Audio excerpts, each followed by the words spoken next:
era muito forte, né, os barões do café. De repente, uma mulher estrangeira viu a situação das filhas dos escravos, teve a coragem de abrir sala de aula para as meninas, mas ela foi caluniada, ficaram pouquíssimas internas. De repente, ela recebe a filha do caluniador. Né? Não sei se a gente conseguiria fazer isso nos dias de hoje. Né?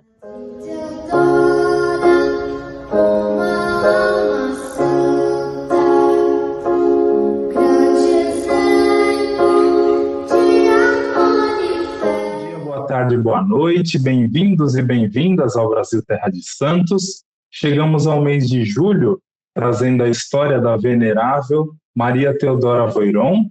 Você que é novo nesse canal, se inscreva, compartilhe essa entrevista, conheça também as nossas redes sociais, estamos no Instagram, no Facebook, temos também as outras entrevistas nas principais plataformas de podcast. Seja muito bem-vindo ao Brasil Terra de Santos. Para nos ajudar hoje, temos a ilustre presença da irmã Luísa Rodrigues. Irmã Luísa, muito bem-vinda ao Brasil Terra de Santos. Aqui a gente sempre tem a tradição que quem é o entrevistado se apresenta, né? Então, peço que a senhora conte um pouquinho da vida, dos trabalhos, né? Seja muito bem-vinda ao Brasil Terra de Santos. Muito obrigada, eu agradeço por nos oferecer essa oportunidade, né, de conversar um pouco sobre alguém tão importante para nós, né? Eu me chamo Irmã Luísa Rodrigues, sou da Congregação das Irmãs de São José de Chambéry, estou na congregação há 56 anos e faço uma caminhada, então, longa de vida consagrada. Me sinto muito feliz na minha opção de vida. E no decorrer desse tempo, como nós somos uma congregação internacional, eu tive a oportunidade também de servir a congregação em alguns outros lugares, como África e Itália, em Roma. E sempre assim tendo o coração muito voltado para as realidades sociais, para a missão, o compromisso com a vida e também buscando viver na radicalidade, na fidelidade à vocação a que fui chamada, a consagração à vida religiosa, né? Sim. Então, estamos falando com a pessoa certa. Seja muito bem-vinda, irmã. Bom, irmã, a nossa história começa em 6 de abril de 1835, né? Inclusive, esse ano completa 190 anos do nascimento e 100 anos do falecimento da Madre Teodora.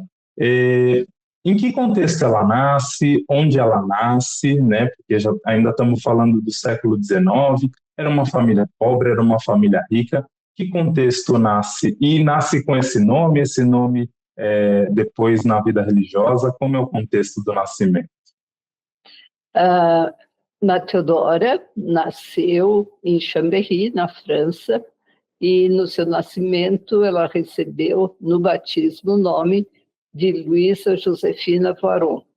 Então esse é o nome dela civil, o nome de batismo.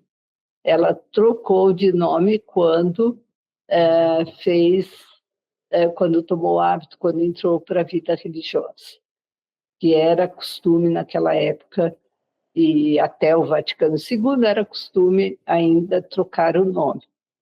Ela nasceu de uma família estável, eu não diria que é uma família de um ambiente abastado, mas de uma família de uma formação cristã muito sólida, formação humana e cristã muito sólida.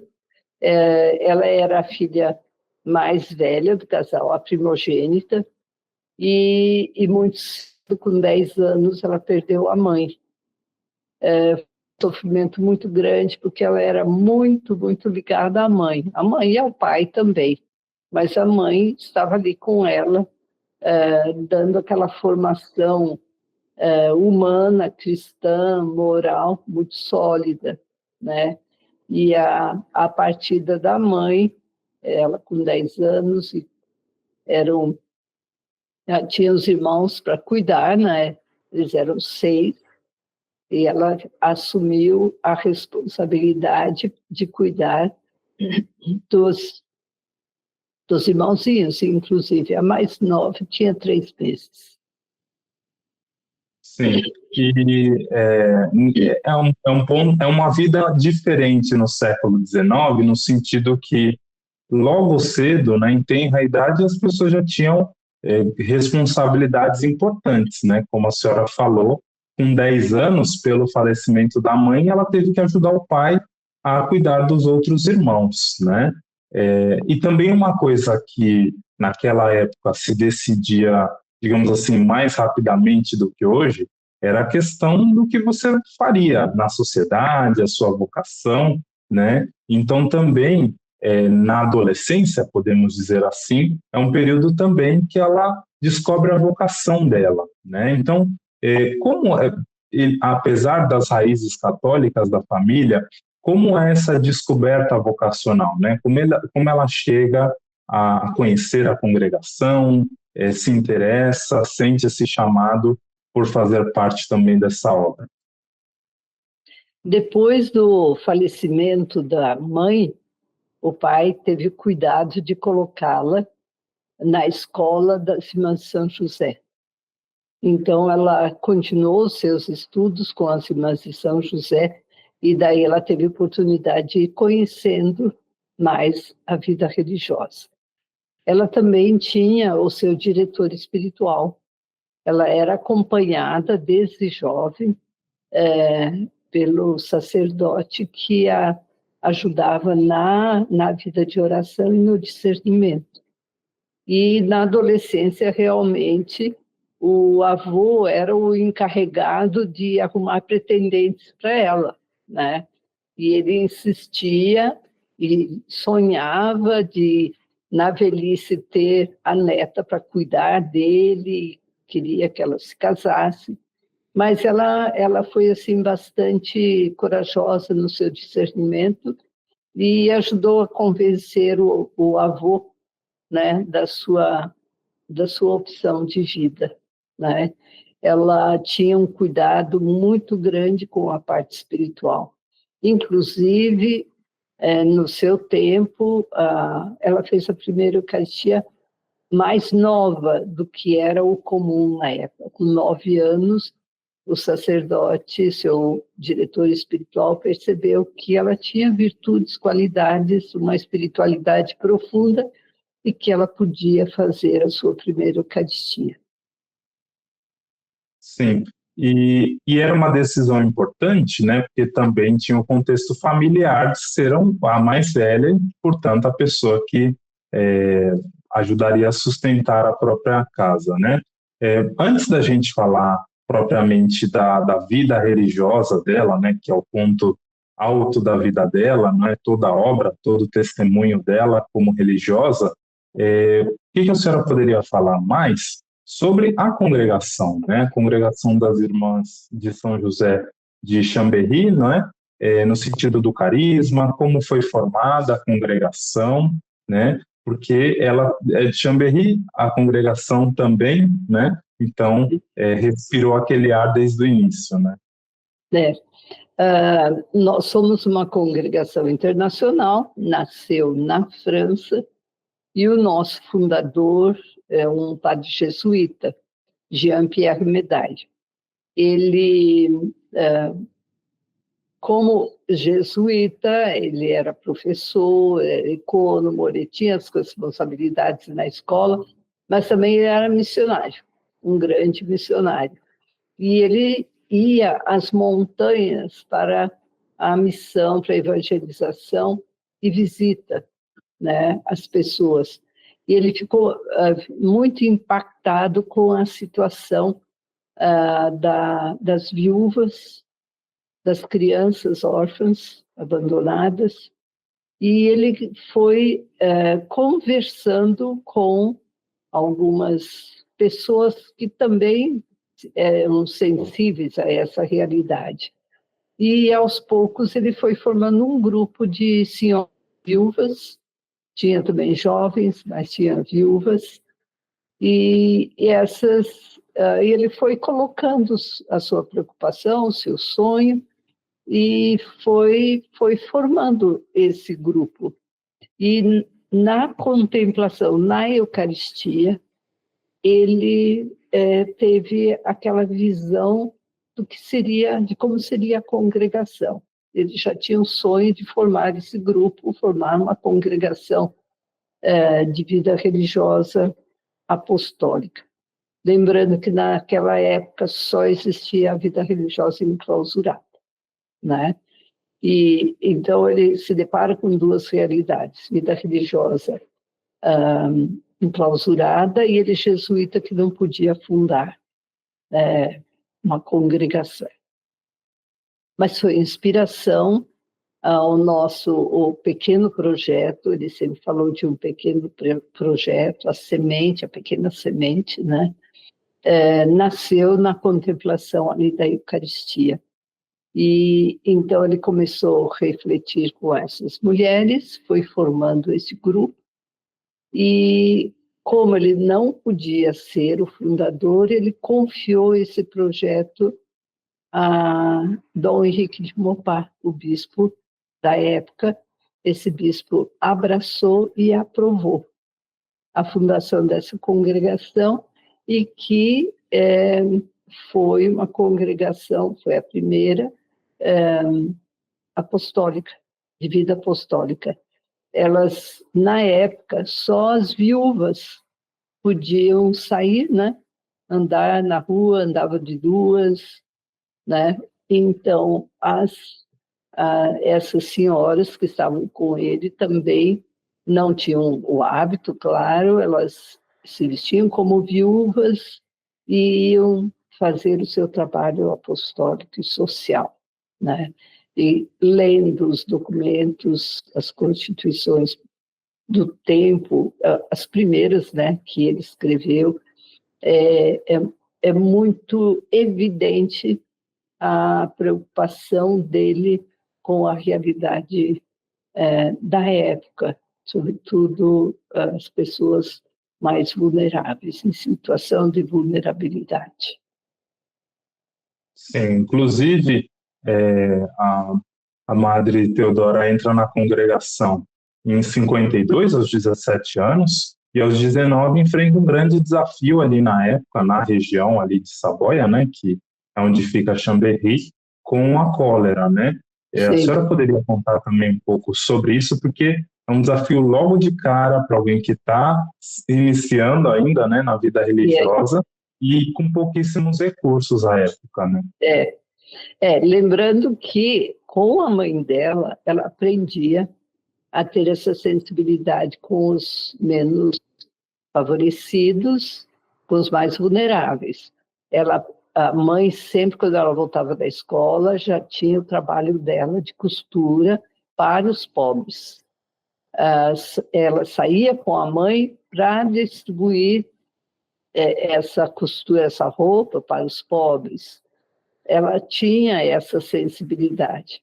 E quando teve, então, essa epidemia, surto de cólera, ela se ofereceu para ajudar a atender as vítimas, né, os doentes. Então, por 2 meses, ela e uma outra irmã ajudaram numa enfermaria a atender. E ela relata, né, como foi difícil, como havia o medo, porque, claro, não é como hoje, com todos os recursos, com energia, com água encanada, elas tinham que atravessar uma parte escura para ir buscar água em outro lugar para atender os pacientes, né? Mas foi, assim, uma experiência muito, muito profunda na vida dela. Sim, e também avançando na história da congregação, né, que vai também trazer o contexto do porquê ela vem ao Brasil, em 58 a congregação vem para o Brasil, né, em 1858, naturalmente. Em que contexto vem? Porque, assim, hoje a gente tem os meios digitais, né, a gente tem A internet que nos possibilita conhecer o que está acontecendo em outro país, saber, então, aonde tem uma congregação, que trabalho fazem. Naquela época, não, né? Então, até para descobrir uma congregação ali de um outro país, tinha essa dificuldade, mas a congregação recebe esse chamado, esse convite para vir ao Brasil. Em que contexto, né? E qual seria o motivo dessa vinda para o Brasil, né? O bispo da época, Dom Antônio Joaquim de Mello, era o bispo de São Paulo, e era ituano também, e ele tinha preocupação com a educação feminina. Existia aqui em Itu a educação para meninos, com os jesuítas, mas não existia nada para as meninas, para a mulher. E o bispo teve essa preocupação. E eu diria foi um homem visionário também, né? Pensar na educação feminina, quando na época o papel da mulher era ser dona de casa, gerar os filhos, servir o marido, né? E estava de bom tamanho, né? Mas o Dom Antônio Joaquim de Mello sentiu que seria importante a educação feminina. E por isso tinha os freis capuchinhos, também na época que trabalhavam, ajudavam na formação dos seminaristas. E esse capuchinho tinha uma sobrinha, que era irmã de São José, então fez essa ligação, fez o contato com o Chambéry, com a congregação das Irmãs de São José, e foram 2 anos de conversa antes da decisão para elas virem ao Brasil.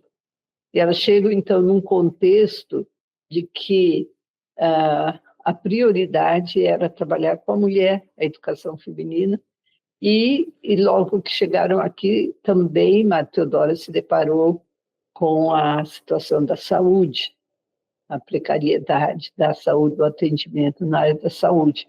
Então, foram as 2 urgências da época que as irmãs abraçaram, né?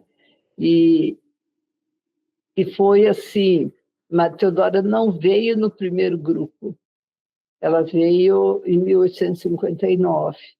A irmã que deveria ser a superiora do grupo veio, foi nomeada para ser a responsável pelo início dessa missão, para coordenar o trabalho, era a irmã Maria Basília Genu. Ela adoeceu na viagem e veio a falecer, já próximo de Cabo Frio. Ela veio a falecer. Então, elas chegaram aqui sem uma coordenação nomeada, indicada pela superiora geral. Então, no ano seguinte é que Madre Teodora veio, foi pedido para ela para prestar esse serviço. Então, ela veio com a irmã Serafina em 1859. Sim, só que o Dom Antônio não concordou a princípio dela ser a superiora, né? Porque achava que ela era muito jovem. Sempre há umas intrigas, né? Não é de hoje, né? E ela era muito jovem, dizem que ela era muito bonita, e uma personalidade, uma pessoa assim, firme, né? E ele, quando viu, não gostou. Ele disse, é uma criança, o que nós vamos fazer com uma criança? Eu acho que ele imaginava alguém já de mais idade, com mais experiência, né? E ela era, na verdade, era bastante jovem, completou 24 anos na viagem, né? Então, foi no início essa resistência do bispo, mas ela, aí já dá para você ir vendo a virtude dela.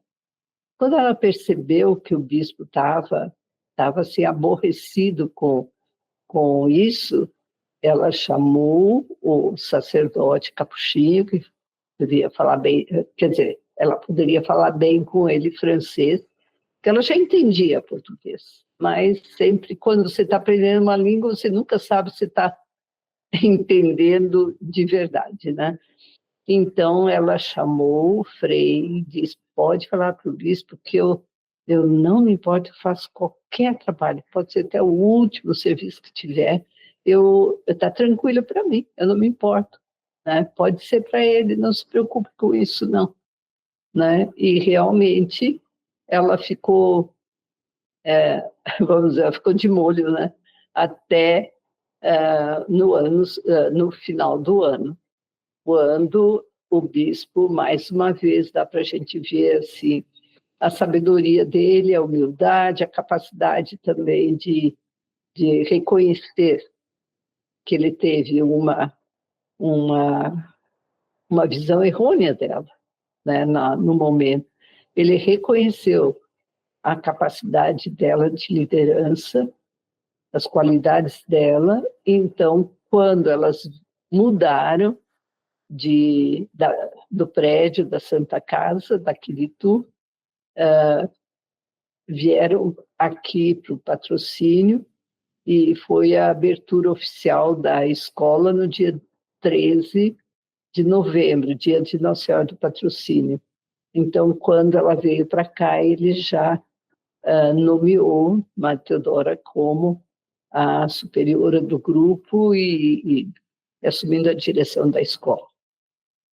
Sim. Bom, foram 62 anos, né, como superiora, né, como quem esteve à frente de toda essa obra aqui no Brasil.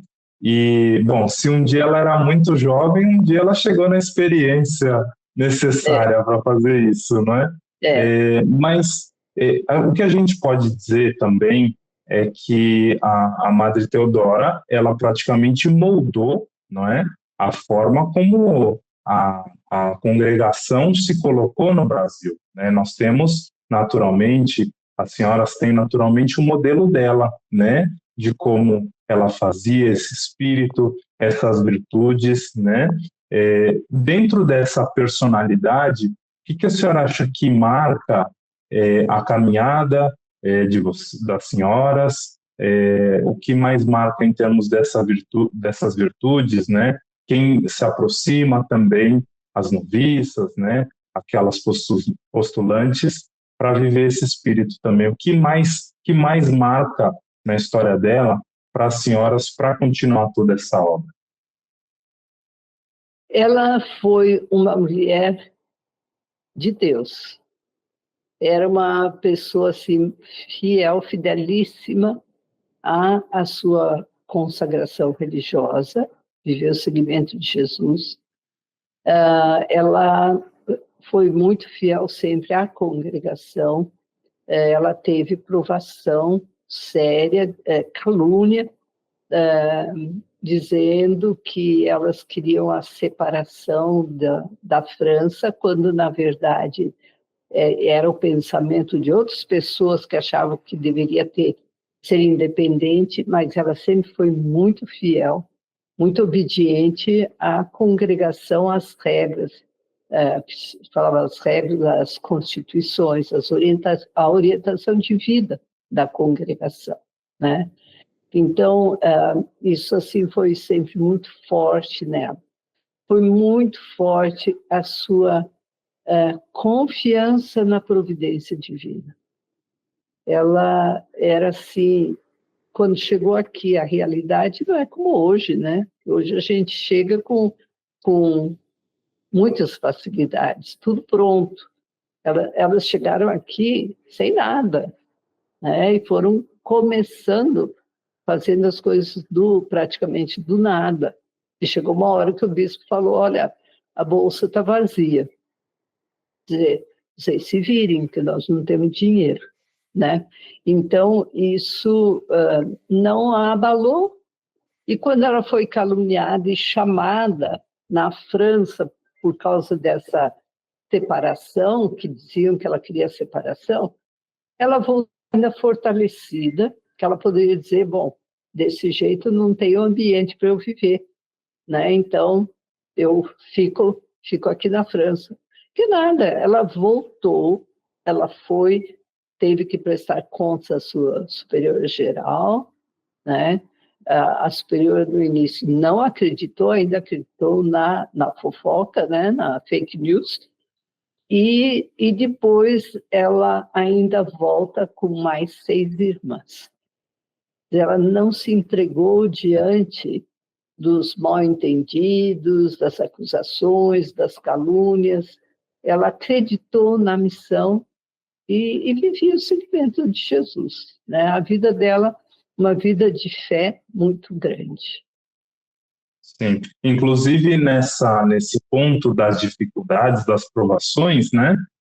Um desafio também que ela enfrentou foi, digamos assim, de uma certa forma, ter dado apoio a Dom Vital, que chegou a ser capelão, né, no colégio, e que pela questão religiosa, né, que foi aquele, digamos assim, aquele enfrentamento entre alguns bispos, né, alguns padres brasileiros em relação ao Império e à maçonaria, né, chegaram até ser preso, Dom Vital um deles, e que ela fez questão de visitá-lo, né, na prisão, mesmo que aquilo não tivesse, digamos assim, a aprovação de muitas pessoas que não olhavam isso com bom tom, mas mesmo assim, nessa fidelidade, nessa justiça e nessa certeza da caminhada dela, ela seguiu, né, como nós vemos em algumas passagens de Jesus que querem apedrejá-lo e ele, passando pelo meio deles, segue em frente, né? E foi assim também que ela viveu esses pontos,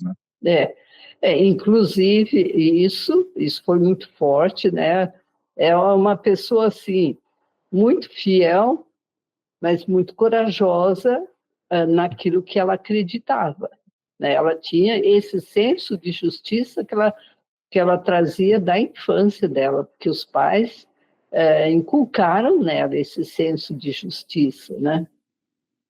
E também, quando ela chegou aqui, que viu a situação das filhas dos escravos, das mulheres escravizadas, ela também teve a coragem de abrir sala de aula para as meninas negras, né? Agora, a gente imagina que em Itu era muito forte, né? Os barões do café, a maçonaria, né?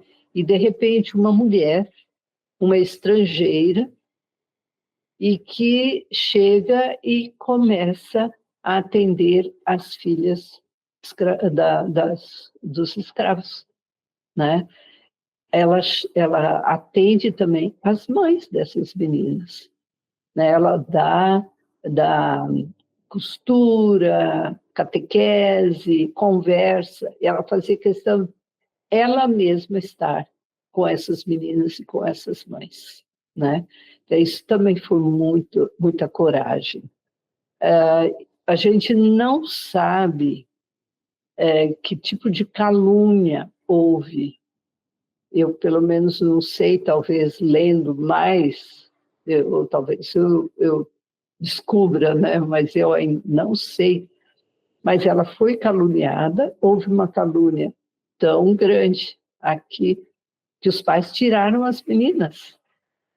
De repente, ficaram pouquíssimas internas por causa dessa calúnia.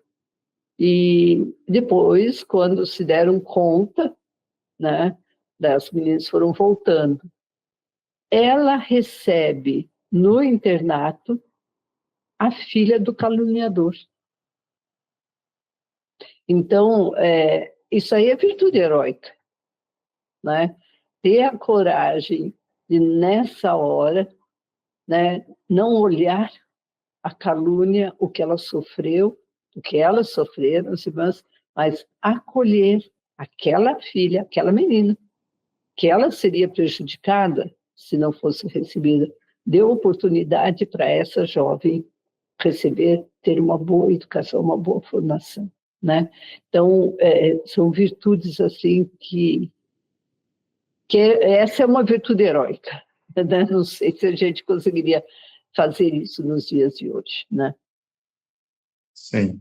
E também, sob a liderança dela, a obra da congregação não se limitou somente a Itu, né, mas foi para outras cidades do interior de São Paulo, né? O que a senhora poderia destacar também desse crescimento, né, da congregação aqui no Brasil, né, até também, se a senhora puder falar um pouco dos trabalhos de hoje, né, continuam em Itu também essa força, foram para outras cidades, como foi se desenvolvendo ao longo desses 150 anos?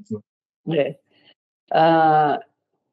Realmente, porque lembrando que aqui foi a primeira escola feminina do estado de São Paulo, né? A primeira escola feminina. Então,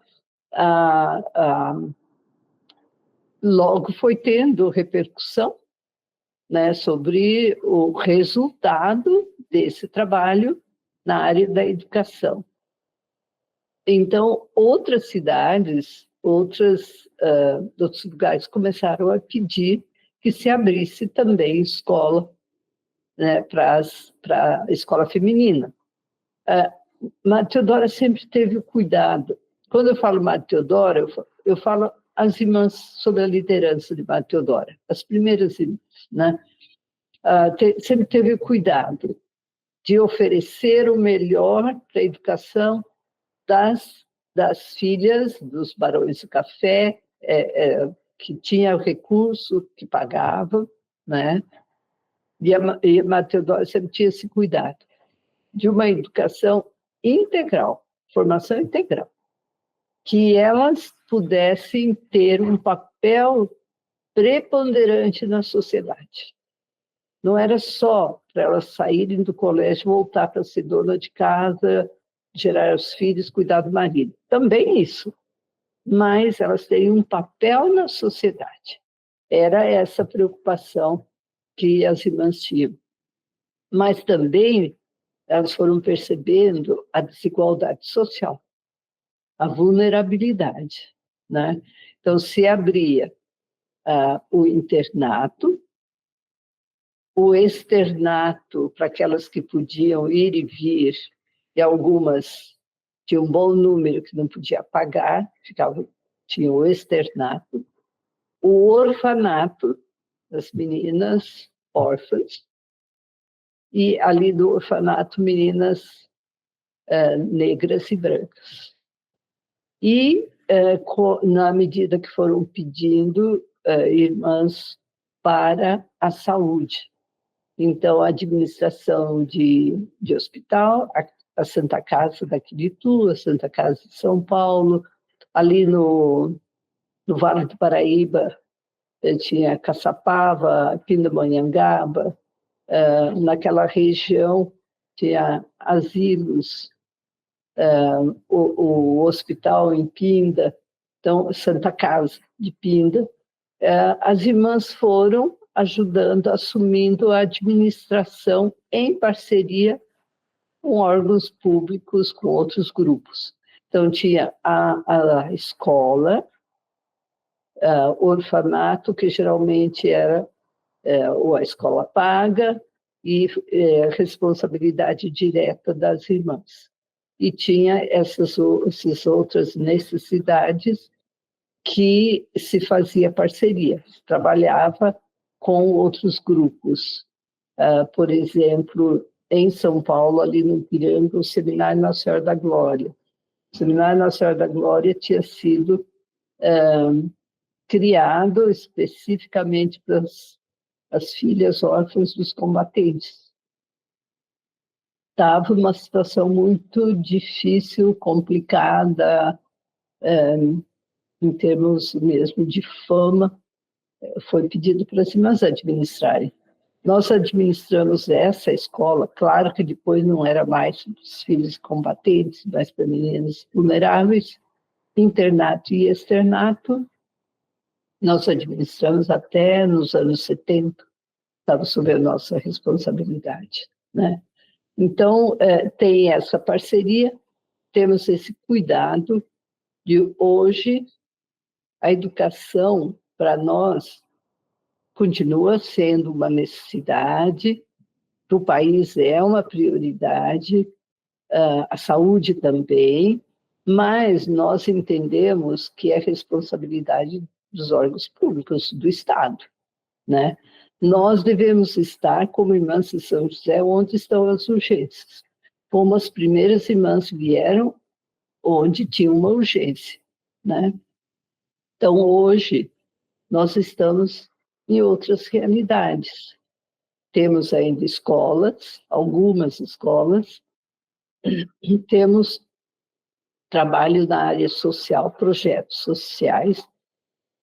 Por exemplo, aqui, o nosso legado, o legado de Madre Teodora, é atender os mais vulneráveis. Nós temos um projeto que atendemos 260 crianças no contraturno, para assegurar que essas crianças tenham um ambiente saudável enquanto os pais ou os responsáveis trabalham, né? Temos essa forma de projeto em Jaú, em Franca, temos também projeto na periferia de São Paulo. Eu estou falando isso de São Paulo, onde esteve Madre Teodora, que nós, irmãs São José, agora, nós somos uma única província, estamos no Brasil todo, né? Mas naquela época Madre Teodora veio para São Paulo e nós temos esses projetos ainda. Escola de enfermagem, que é o atendimento à saúde, é importante, né?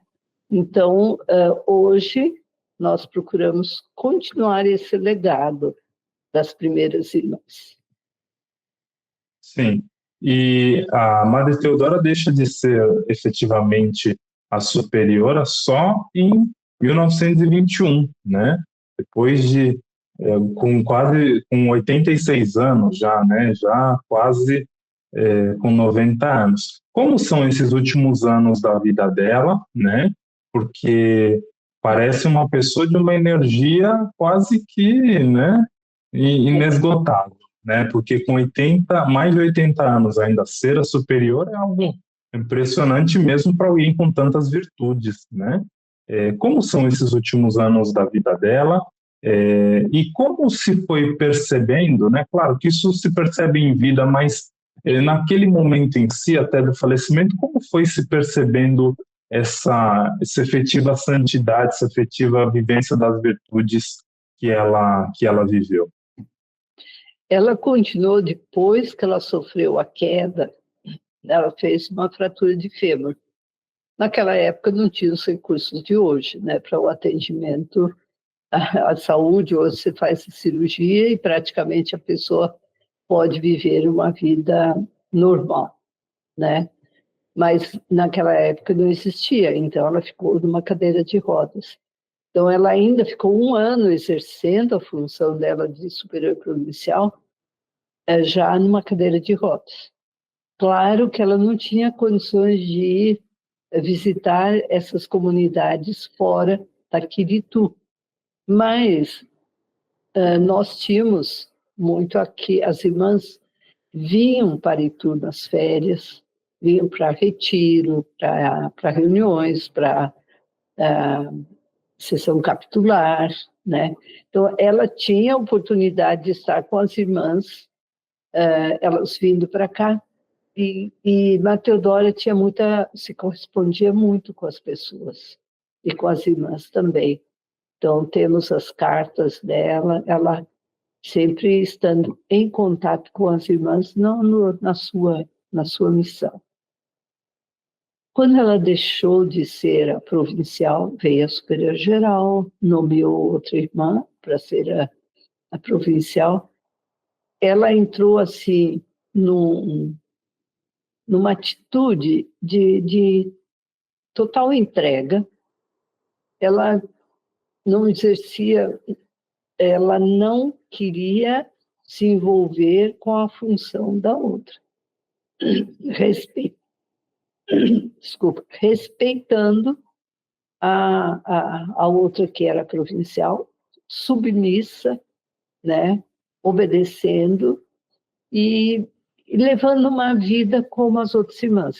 Ela sempre quis participar da missa, então todos os dias ela era levada à capela para participar das orações da missa e assim muito grata a quem cuidava dela, muito sensível, assim, pedindo perdão, se tivesse alguma, que ela sentisse que ela não estivesse aceitando bem alguma coisa, ela pedia perdão.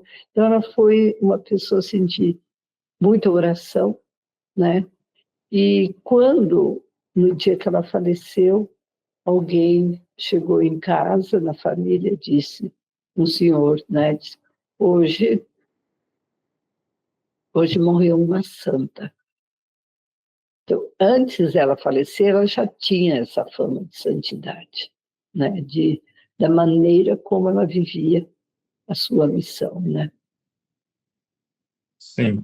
E essa fama de santidade, né, também é um chamado que nós, cada um de nós, cristãos batizados, temos na vida, né? Deus nos chama à vida e nos chama à santidade, né? São os dois grandes chamados, as duas grandes vocações que nós temos na nossa vida cristã. E conhecendo o testemunho de vida, de santidade da Madre Teodora, o que a senhora poderia destacar para que nós, todos nós, possamos chegar à santidade? Não provavelmente a dos altares, porque isso pertence a alguns, mas como dizia o saudoso Papa Francisco, os santos da porta ao lado, né? Os santos do cotidiano, da simplicidade do dia a dia. Como a exemplo dela, também nós podemos não só acreditar na santidade, mas viver a santidade. Ela deixa para nós esse legado aí de uma sensibilidade muito grande com a vida, cuidado com a vida mais vulnerável. Ela dizia, quando via o pobre pedir ajuda, ela já a porteira e a irmã responsável pela despensa tinha orientação. Nunca deixe um pobre sair sem nada. Mesmo que não tivesse muita coisa, o pouco que tinha era para ser o pobre, ela tinha uma máxima, o pobre em primeiro lugar. Então, essa sensibilidade com o mais vulnerável, o cuidado com a vida, ela deixa para nós, e que isso é possível para qualquer cristão, né? Qualquer pessoa é possível, né? A hospitalidade, né? A acolher as pessoas. Existia muito isso na vida dela, né? O acolhimento a todas as pessoas, né? Ela deixa também muito claro, muito forte, que essa comunhão profunda com Deus é possível, e é vivendo essa comunhão profunda com Deus que é possível viver com o pé no chão, estar engajado na realidade. Ela, por exemplo, quando uma interna ou uma órfã acabou seu tempo de estudo, que está indo embora, eu ouvi um testemunho no ano passado, era a bisavó que falou. A Madre Teodora tinha sensibilidade de ver que aquela jovem precisava de um apoio para o recomeçar. Então, ela saía muito, muito discretamente pelas portas do fundo, o portão do fundo, do quintal, e ela dava um dinheiro para ela poder para poder começar a vida dela. Então, essa sensibilidade, né, esse cuidado com a vida era muito forte nela, né? E a confiança em Deus. Ela tinha assim, vamos dizer, invejável a maneira como ela se relacionava com Deus. Ela dizia, eu estou sofrendo, vou lá, choro diante da Eucaristia, derramo a minha lágrima, fico lá 5 minutos com ele e saio como se nada estivesse acontecendo, fortalecida com ele, né? Nesse diálogo que ela tem. É uma confiança absoluta em Deus, né? Então, isso é possível para nós cristãos e nós que vivemos hoje uma sociedade assim bastante conflituosa, sofrida, preocupante, né? A gente conseguir fazer essa entrega, fazer, né, ter esse diálogo com Deus, com Jesus, da forma que me ajuda mais, né, me comunicar com Deus, né, que eu estou inteira nele, ele cuida da vida, ele cuida de mim, ele cuida da humanidade, né? Sim. E para que Deus continue cuidando da gente, cuidando dessa belíssima obra, né, vou pedir para que a senhora faça para nós a oração pela beatificação e canonização da venerável Maria Teodora Voiron, porque essa causa precisa ir em frente, né? Precisa ser mais conhecida, os milagres precisam chegar, né? Sempre à vontade de Deus, mas que a gente possa também sempre ter essa confiança no Senhor, que Ele nos ajuda, que Ele apoia essa obra e que todas essas realidades podem ser transformadas, né? Transformadas pelo reino, pela palavra e por tantos santos que nos inspiram, que nos ajudam, né? Que nos dão também o caminho de Jesus a seguir. Então, peço que a senhora faça para nós a oração. Eu gostaria de fazer a oração do centenário do falecimento dela. E daí essa oração pela beatificação pode encontrar nas redes sociais, no site. Nós temos o site de Maria Teodora, temos o Facebook, Instagram, YouTube. Dá para encontrar lá essa oração também. Eu gostaria de rezar essa do centenário, que nós estamos, né, no centenário do falecimento dela. Senhor Deus, Pai de ternura e de bondade, nós te bendizemos pelas maravilhas que realizas na vida de quem em ti coloca absoluta confiança. Nós te agradecemos pela dádiva divina que é a tua filha amada, a venerável Maria Teodora Voiron, para a Igreja, para a educação e para toda a sociedade. Nesta celebração dos 100 anos de sua morte e ressurreição, que se dá em 17 de julho de 2025, somos testemunhas da sua intercessão através das inúmeras graças alcançadas. Nós te pedimos, Senhor, vivifica cada vez mais em nós o seu exemplo de humildade, de amor e de fé em ti, ó Pai, e, acima de tudo, a caridade para com as pessoas mais necessitadas. Humildemente pedimos, Senhor, vocações para a vida religiosa consagrada e a beatificação de nossa venerável Maria Teodora Voiron para o teu louvor e glória. Assim seja. Venerável Maria Teodora Voiron, interceda a Deus por nós. Amém. Amém. Irmã Luísa, muitíssimo obrigado. Eu só vou dizer que, olha, o fundador disse que era uma pequena semente. Essa semente está grande, não é? Está dando muito fruto, não é? E que assim continue. Muito obrigado à senhora por essa disponibilidade, por essa gentil entrevista e que essa obra, que essa história, esse testemunho de vida e santidade seja cada vez mais conhecido e que alcance o coração de cada pessoa. Muito obrigado.